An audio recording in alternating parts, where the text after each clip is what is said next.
पृथ्वी का क्रोध। लालू भालू अपने बीबी और छोटे छोटे 4 बच्चों के साथ जंगल के एक गुफा में रहता था। उसकी बीबी का नाम भानुमति था और बच्चे का नाम मोना, निक्कू, रोमा और मीनू। सब लोग बड़े प्रेम से रहते थे। एक दिन जंगल में एक जानवर शहद बेचने आया। वह जानवर था बंदर की भालू के साथ पक्की दोस्ती थी। उसने भालू को एक बड़ी शीशी में शहद दिया। भालू बहुत खुश हुआ। उसने बंदर से कहा, कल तुम मेरे यहाँ खाने आओ। भानुमति प्रसन्न होकर बोली, देवर जी, मेरे देवरानी और बच्चों को भी लाइएगा। भालू ने जंगल के सब पशु पक्षियों को भी दावत के लिए बुलाया था।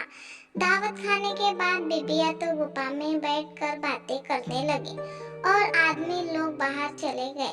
वे खेलने लगे। बच्चे भी अपने पिताओं का खेल देखने बाहर आ गए। खेल देखने में उन्हें आनंद आने लगा। कभी वे ताली पीटते थे, कभी शोर मचाते, तो कभी उछल कर हंसते। उनके पिताओं ने पहले फुटबॉल खेली। फुटबॉल में हाथी जीत गया। फिर उन लोगों ने पतंगबाजी करनी शुरू की। बंदर ने हाथी की पतंग काट दी। हाथी ने सबसे कहा, अब आइस पाइस खेलेंगे, देखे उसमें कौन हारता है। बंदर चोर बना। हाथी, चीता, घोड़ा, भालू, कुत्ता, बिल्ली, कोयल, मोर, तीतर, बाज, चील, कबूतर, नीलकंठ आदि छिप गए। बंदर ने सबसे पहले हाथी को पकड़ा, क्योंकि वह बहुत बड़ा था, छिप नहीं सकता था। फिर इन लोगों ने ऊंच नीच खेलना शुरू किया। खेलते खेलते जब ये लोग थक गए तो सुस्ताने लगे। भालू ने कोयल से कहा, कोयल रानी, आज तो अपना गाना सुना दो। कोयल गाने लगी तो मोर नाचने लगा। मोर को नाचता देख भालू और बंदर भी नाचने लगे, पर और लोगों ने उन्हें नाचने नहीं दिया। बेचारे चुपचाप मन मारकर बैठ गए। मोर ने अपना नाच खत्म किया ही था कि एक आइसक्रीम वाला आ गया।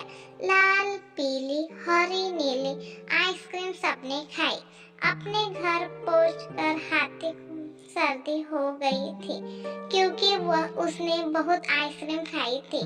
उसके बीबी ने डॉक्टर शेर को बुलाया।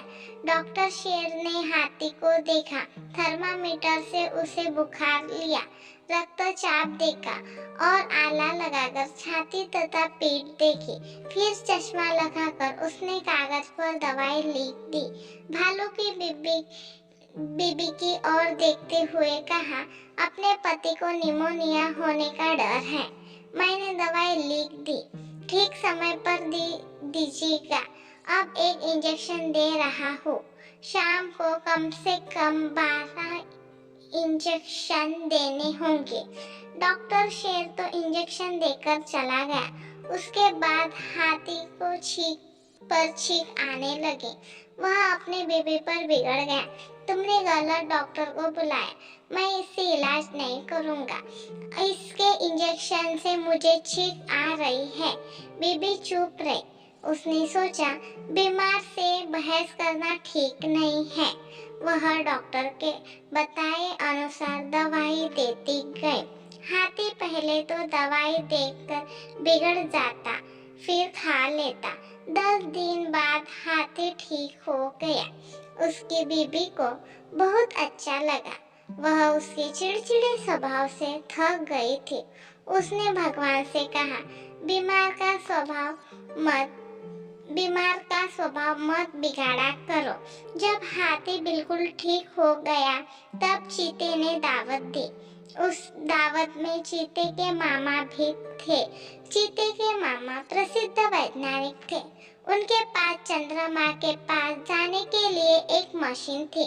सब आलसी जानवरों का मन चंद्रमा के पास जाने का हुआ।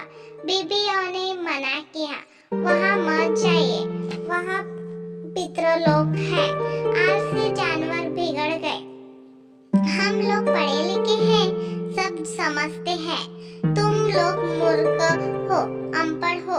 बच्चों और बेबियों को धरती पर ही छोड़कर आलसी जानवरों ने एक विशिष्ट पोशाक पहनकर पहनी और मशीन पर बैठकर चंद्रलोक के लिए रवाना हो गए।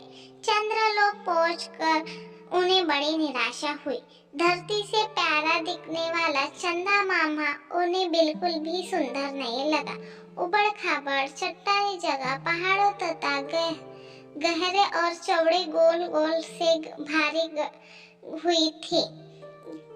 वहाँ न सूरज का फैला हुआ प्रकाश था, न हवा थी, न पानी था। जानवरों का दम घुटने लगा था। सबके पास ऑक्सीजन के थैले थे, फिर भी वे परेशान हो गए थे।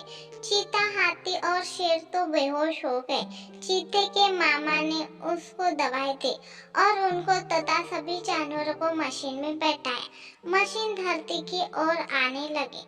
जो मशीन धरती के निकट आने लगे तो जानवरों को अच्छे लगने लगा। जब पृथ्वी पर पहुंचे तब पृथ्वी पर तेज अंधेर आ चुका था।